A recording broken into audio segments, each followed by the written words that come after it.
Thanks a lot, Cleo. Now, Fisher, I know you have an exciting story for us this morning on women in the Royal Bahamas Police Force. Tell us about that. We're going into the HR department this morning. We're going to see the inner works, the files, some people think that police officers, despite wearing their uniform, that they are just robotic. They have feelings too, just like any other working department. They have to make sure that their welfare and everything is safe. And we're going to go into that department this morning, see how they make sure, not only here in New Providence. Now, don't forget, they stretch way down to Inagua, in the south, and up in the north to Abaco. So it's a big department that they have to look out for, of the more than close to 3,000 officers on the force. Chief Superintendent Patrona Bethel is the director of the Human Resources Department of the Royal Bahamas Police Force, the largest employed government agency, which has over 2,700 officers. Like everyone else, police officers and civilian alike have their issues, they have their concerns. And I must say, they're comforted knowing that there is an organization in the force where they can come to and have their concerns heard and eventually addressed. Officers are located throughout the Bahamas, and all these officers are under the eyes of the HR department, which employ about 18 persons, officers and civilians. I rely on commanders to ensure that information pertaining to officers are submitted to the HR section in a timely manner. The force has an integrated AS400 computer system, which enable my staff and I to provide information on an officer at a touch of a button.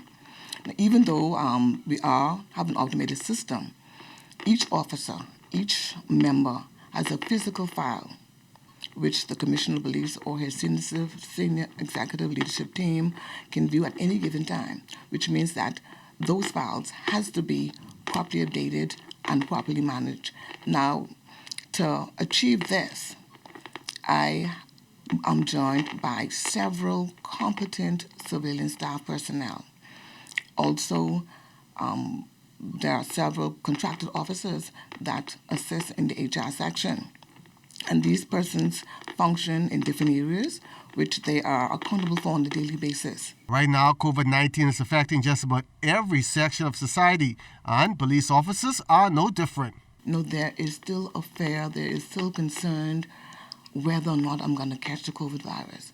And so here in the police department, we've put the measures in place for the testing, and once you come into the building for the testing, and we have the sanitizers in place, and we do our regular cleaning to ensure that the staff are safe.